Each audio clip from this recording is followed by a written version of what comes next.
Kung maririnig natin ang salitang swap, magamit ang pinag-uusapan dito. Ito yung mga gadgets, accessories, mga kotse, damit, at marami pang iba. Kaya lang, ang kwentong ibabahagi ko sa inyo ngayon ay mga asawa ang pinag-uusapan. Oo, tama po ang inyong narinig mga kaibigan. Tao ang tinutukoy ko sa salitang swap. At para malaman na rin ninyo ang kabuuan, narito na po ang kwento mula kay Melchor. Atin na pong umpisahan. Ako po si Melchor, 29 years old. Sa edad kong to, may asawa na po ako at may isang anak na rin. Ang kwentong ibabahagi ko sa inyo ay nangyari ito nung 22 taong gulang pa lang ako. Tubong probinsya ako at naisipan kong magtrabaho bilang waiter. Hindi madali ang buhay sa syudad dahil bukod sa mahal ang bayad sa isang maliit na kwartong inuupahan ko, mahal na rin yung mga bilihin.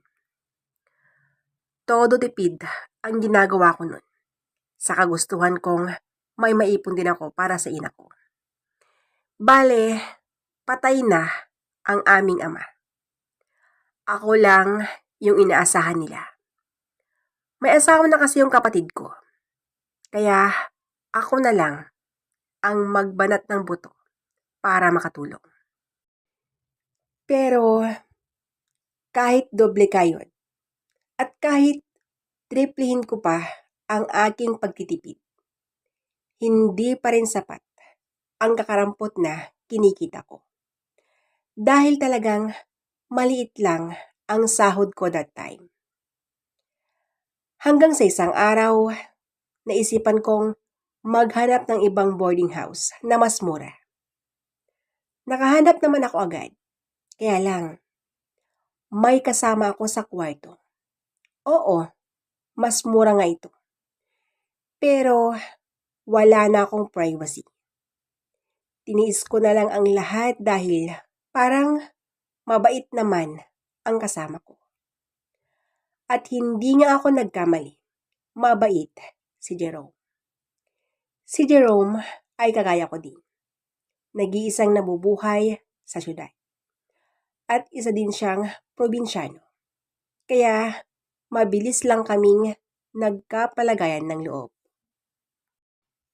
Magkasama nga kami sa kwarto noon. Pero bibihira lang kaming nabibigyan ng pagkakataon para makapag-usap. Dahil panggabi ang trabaho niya. Ako naman, mula umaga hanggang hapon. Mas malaki ang sahod ni Jerome kumpara sa sahod ko. Kaya hindi ko maiwasan na ikumpara ang sarili ko sa kanya. At ang sabi ko pa nga noon, sana ganon din ang maging trabaho ko. Para naman mas malaki yung sahod ko. At mas marami akong maiipon. Yan yung mga sinasabi ko noon sa aking sarili. Ang munting hiling ko na yan, parang dininig ng Panginoon. Dahil pagkalipas ng ilang buwan na magkasama kami ni Jerome, hindi ko inaasahan na tatanungin niya ako at ang sabi niya, Melchor, kung bibigyan ka ba ng pagkakataon para magkasama tayo sa trabaho, papayag ka ba? Ang tanong nito.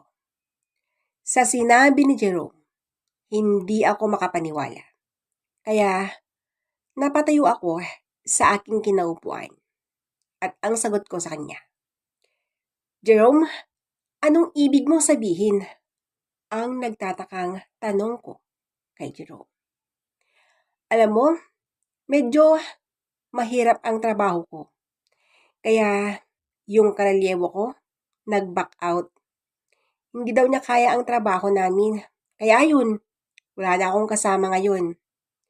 Bago ako umuwi kanina, nakiusap yung mismong manager. At ang sabi niya, maghahanap daw ako ng makakasama ko dun. Pero, ang gusto nila, mag-training ka muna. Alam mo naman, malaking kumpanya ang pinagtatrabahuan ko. Kaya dapat, dadaan ka muna sa training. Ang sabi ni Jerome. Wow! Ayos yan ah! Sige, magpapaalam na ako sa boss ko para makapag-training na ako. Umalis na nga ako sa pinagtatrabahuan ko at agad na akong sumabak sa training. Hindi madali ang training namin noon. Pero, syempre, ako pa ba? Hindi ako sumuko. Yun na kasi ang tamang pagkakataon para matupad ang pangarap kong maging secure. Sa awa ng Diyos, lahat ng paghihirap at sakripisyo ko napalitan dahil nalagpasan ko ang lahat ng mga pagsubok. Nakapasok na nga ako noon bilang isang security guard. Sa umpisa, medyo nahirapan ako. Pero sa umpisa lang yun. Pagkalipas kasi ng ilang linggo, nasanay na rin ako. Naging maayos nga ang trabaho ko noon. Pati na rin yung pagkakaibigan namin ni Jerome, mas lalong lumalim pa. Daig pa namin noon ang magkapatid dahil sa pagiging closeness namin. Kaya lang, tila sinubok kami ng tadhana. Hindi kasi namin inaasahan na dumating yung mga babae sa aming buhay.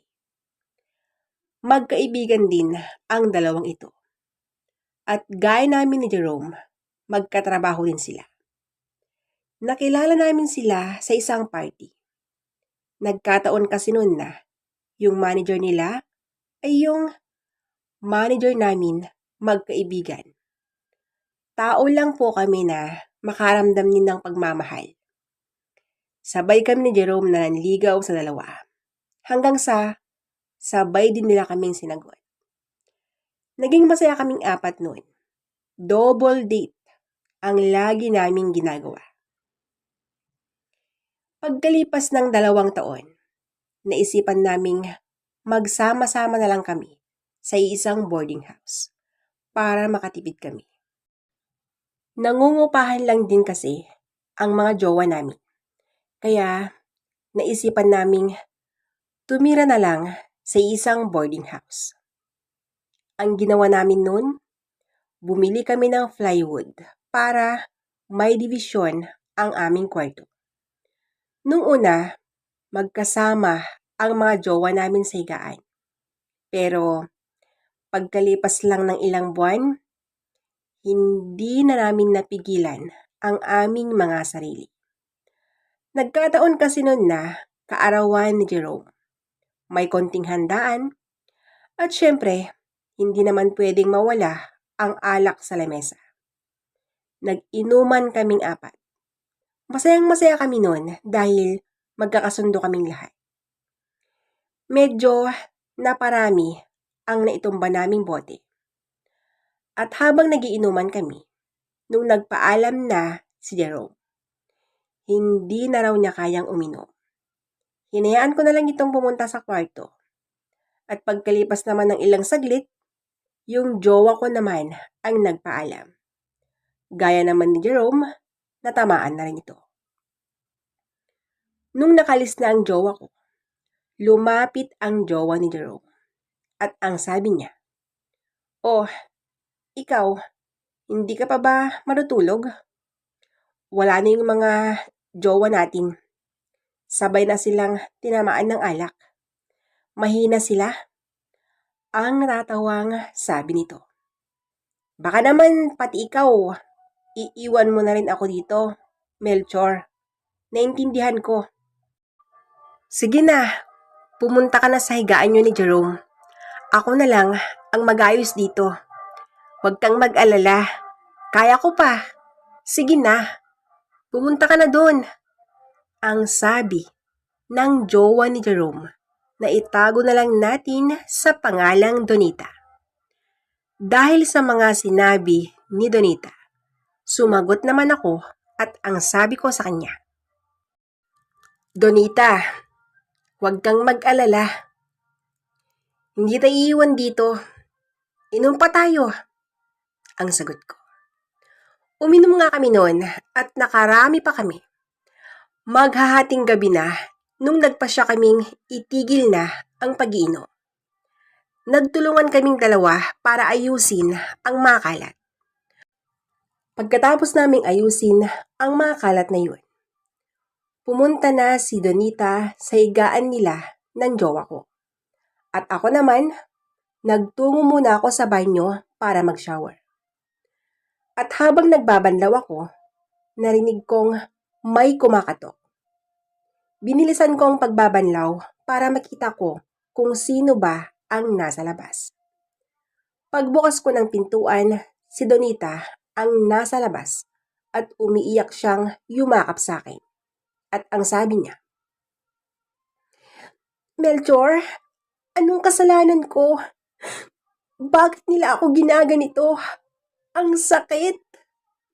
Melchor, kaibigan, at mismong BFF ko ang nanloko sa akin.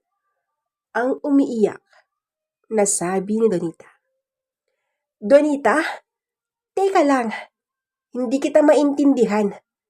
Ano bang sinasabi mo? Anong niloko? Sino ang mga nanloko sa'yo? Ang nagtatakang tanong ko sa kanya. Hinawakan ni Donita ang kamay ko at pumunta kami sa higaan nila ng jowa ko. Nung nakita kong magkayakap ang dalawa sa higaan, gusto ko silang sugurin, pero hinila na ni Donita ang kamay ko at ang sabi niya, Melchor, kung kaya nila, kayang-kaya din natin. Kung hindi na sila kontento sa atin, hayaan na natin sila. Siguro, silang dalawa ang nararapat. Huwag kang mag-eskandalo. Ayusin na natin ang mga gamit natin at umalis na tayo dito. Huwag na nating sayangin ang mga oras natin sa mga taong taksil. Sige na, kunin mo na ang mga gamit mo at aalis na tayo ngayon din. Bahala na kung saan tayo pupunta. Basta ang mahalaga ngayon, aalis na tayo, ang sabi ni Donita. Inayos na nga namin ang aming mga damit at agad na kaming pumunta sa probinsya. Kahit na ganon ang ginawa namin ni Donita, nanatili pa rin ang respeto ko sa kanya. Ayaw ko kasing magpadalos-dalos dahil ayaw ko nang muling maulit pa ang nangyari sa unang naging karelasyon ko. Naging maayos naman ang pagtanggap ng mga magulang at kapatid ko kay Donita. Kahit papano, naging maayos naman ang aming pagsasama sa isang bahay.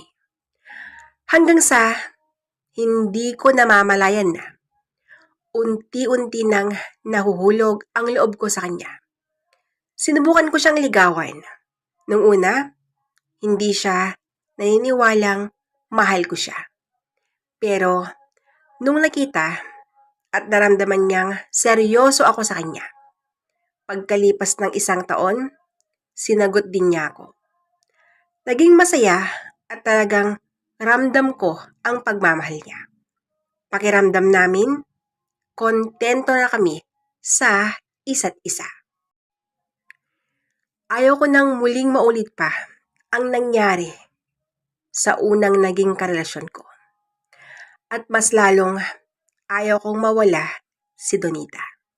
Kaya naman, agad na naming inayos ang aming pagpapakasal at nagpakasal na kami. Sa unang gabi namin ni Donita, hindi ako makapaniwala na ako pala yung nakauna sa kanya. Masayang-masaya ako sa aking natuklasan at mas lalo ko siyang minahal ng sobra.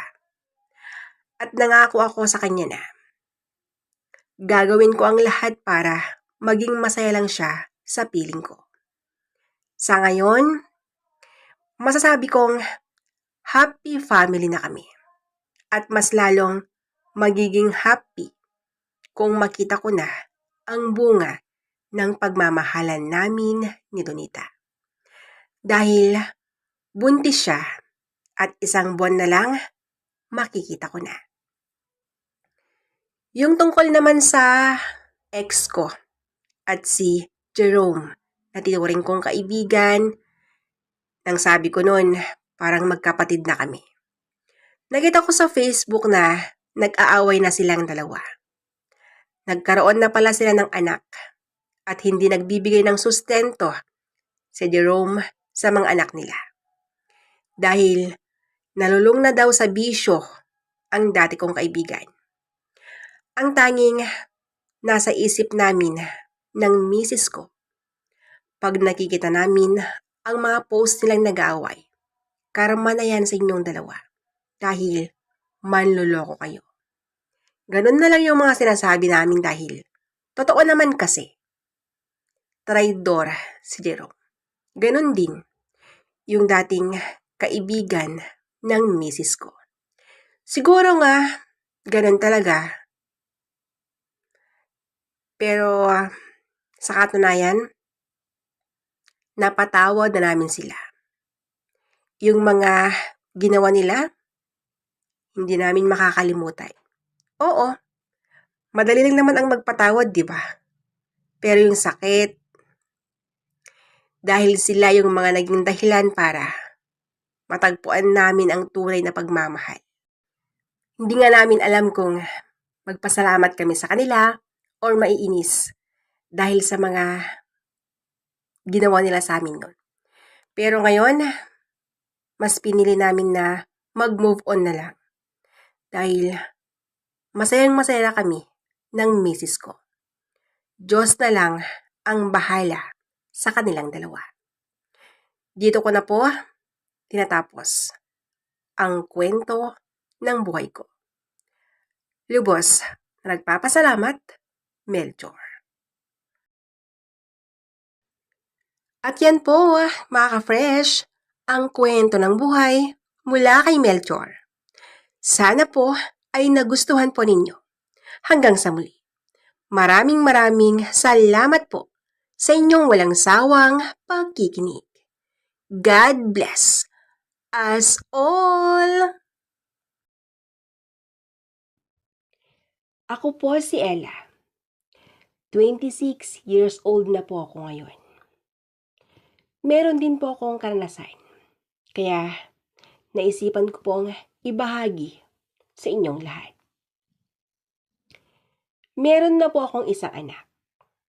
At sa katunayan, wala po akong asawa. At kung paano nangyari yun, dito ko na po uumpisahan ang kwento ng buhay ko. Balikan po natin nung ako'y 22 years old pa lang. Sa edad ko pong ito, meron na po akong boyfriend.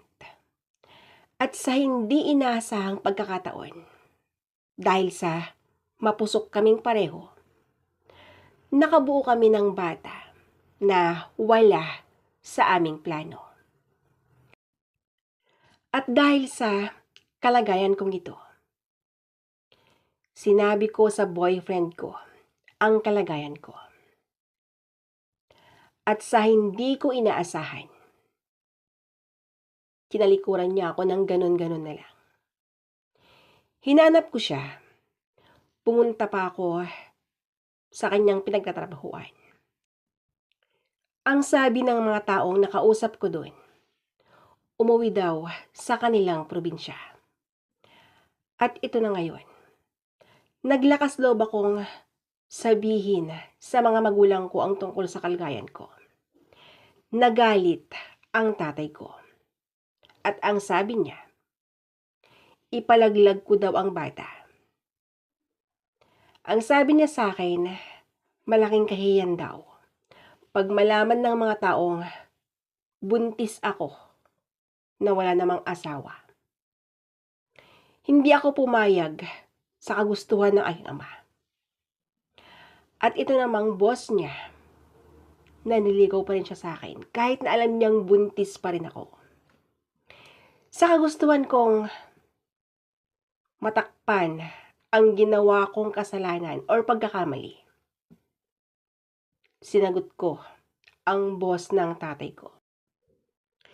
Sa bilis ng makaganapan, nung sinagot ko na ang boss ng tatay ko, inayos na namin ang aming pagpapakasal. Oo, nagpakasal kami. Pumayag akong makipag-asawa sa isang taong hindi ko naman mahal. Wala na yung mga magulang ng naging asawa ko. Parang broken family ang pinagmulan niya. Nung kinasal kami, umalis na ako sa poder ng pamilya ko at sumama na ako dun sa napangasawa ko na itago na lang natin sa pangalang Ricky. Mabait naman siya at kahit papano, nirerespeto niya ako bilang asawa. Minahal niya ang anak namin at talagang spoiled pa yung bata sa kanya. Sa loob ng isang taon na kasama ko si Ricky sa isang bahay, wala akong masabi sa kanya. At masasabi kong maswerte ako dahil maalaga siya sa aming mag-ina. Siya palagi yung nagpupuyat. Siya yung nag-aalaga sa anak namin kung may sakit siya. At sa katunayan, sa kanya din nakaapelyedo ang anak namin. Talagang siya na ang ama nito. Pero sa kabila ng mga binibigay niya na pagmamahal, hindi ko man lang masuklian ang mga yun. May kasambahay kami at lahat inaasa ko sa kasambahay. Pero sa pag-aalaga ng anak ko, ako na yung nag-aalaga nun. Pag umuwi ang asawa ko naman, ako yung nag-aasikaso sa kanya kahit papano. Kaso, alam niyo na yun, responsibilidad lang ang kaya kong ibigay sa kanya. At pagbabayad ng utang na loob. Pero sa puso ko, ay hindi ko siya talaga mahal. Ako yung taong hindi marunong magpanggap. Kahit nga sa mga social medias, kahit ano pa yan, hindi ko siya pinopost. Never ko siyang ipinagmayabang na siya yung tumayong ama ng aking anak. Mabait naman si Ricky. Hindi nga ako kumikilos sa mga gawaing bahay. Siya yung palaging gumagawa nun. Lalo na pag naka-day off yung kasambahay namin. Pag nilalambing niya ako, palagi akong umiiwas sa kanya. Mabait sa mabait talaga si Ricky. Bahay, work, at gym lang siya. Sa tuwing maglalambing ang asawa ko, palagi niyang sinasabi sa akin na gusto na raw niyang sundan ang anak namin. Siyempre, di naman niya talaga totoong anak ang anak namin. Kaya, ang gusto niya, yung totoong dugo at laman. Pag ganon ang sinasabi niya, tumatango lang ako. Pero, lingid sa kanyang kaalaman, nagpipilis ako para hindi mabuntis. At nung nalaman niya, nagalit siya sa akin. Nakita niya kasi ang pills sa drawer ko. Nagpaliwanag naman ako sa kanya na hindi pa ako ready. At naintindihan naman niya yun. Maunawain ang asawa ko. Palaging siya yung umiintindi sa akin. Ang alam ko noon, hindi masama ang loob niya sa akin. Pero bigla ko na lang napansin na nag-iba na ang asawa ko. Palagi na siyang late umuwi sa aming bahay. At kapag may kausap sa kanyang cellphone, lumalabas ng kwarto namin. At dun siya sa terrace, nagkikipag-usap. At ang labis ko pang ipinagtataka, may password na rin ang cellphone niya. Dati-rati, wala naman. Talagang may napapansin akong pagbabago sa kanya. Hanggang sa, habang tulog siya, nabuksan ko ang cellphone niya. Hindi ko alam kung bakit bigla kong nahulaan ang password niya. Kasi, malakas yata ang kutob ng mga babae. At yun na nga. At nakita ko po, palitan nila ng message ng kabit niya. Opo, may kabit ang asawa ko. Akala ko nga, hindi ako masasaktan eh. Pero, sobrang sakit pala. At umiiyak po ako noon ng sobra-sobra. Kinaumagahan, di ko pinahalata sa asawa ko na alam ko na ang sekreto niya. Kunwari, wala akong alam. Ang sakit-sakit pala. Akala ko hanggang dun lang ang malalaman ko. Hindi naman pala nagtatapos dun. Dahil, yung pangalawang beses na may malaman ako, aktwal na. At parang hindi ko kayang tingnan ang ginagawa ng asawa ko. Heto na nga, yung sinasabi ko. Nagpaalam kasi ang asawa kong maaga siyang alis. Bale, wala lang sa akin yun. Dahil, wala naman akong pakialam sa kanya. Hinayaan ko lang siya. Ngiti lang ang sagot ko sa sinabi niya. 7 a.m. Nung nagpa siya akong bumangon. Hinahanap ko ang kasambahay namin. Pero, hindi ko man lang siya makita. At hindi rin siya sumasagot. Nagtungo ako sa laundry area. At naisip kong, schedule na pala sa paglalaba. At habang papalapit ako doon, parang kinakabahan ako na hindi ko maintindihan. Dahan-dahan kong inihakbang ang mga pako. At dito ko na nakita ang ginagawa ng kasambahay at ang asawa ko. Dahil sa sobrang abala nilang dalawa, hindi nila namamalayan na nakalapit na pala ako sa kanila. Nakahiga ang kasambahay sa sahig. At yung asawa ko naman, abalang-abala sa paninisid. Parang bumagsak ang langit sa akin nung nakita ko ang ginagawa nila. At ang masakit pa doon, kahit na nakita na ako ng asawa ko, tinuloy-tuloy pa rin niya ito. Oo, ganon katindi ang nasaksihan ko. Tinapos nila sa harapan ko. Ano, tapos na ba kayo? Ricky, wala ka bang sasabihin? Ang galit na sabi ko. Habang nililinis niya yun. Ako? May sasabihin? Baka ikaw, Ella, ang may sasabihin sa akin, ang sagot niya. Akala ko ba, mahal mo ako? Bakit mo ginagawa sa akin to? Ang galit na sambit ko. Alam mo, ikaw ang makakasagot sa tanong mong yan. Hindi naman ako mahalaga sa'yo, di ba? At hindi mo kayang ibigay ang gusto ko. Ang sabi ko sa'yo, gusto ko ng anak. Pero, anong ginawa mo? Uminom ka ng pills para hindi tayo makabuo. At isa pa, hindi mo naman ako mahal, di ba? So, anong inaasahan mong gagawin ko? Alam mo, Hindi ko man lang maranasang ang maging masaya. Lalaki lang ako. Sana maintindihan mo yun. Inuulit ko, gusto ko ng sarili kong anak.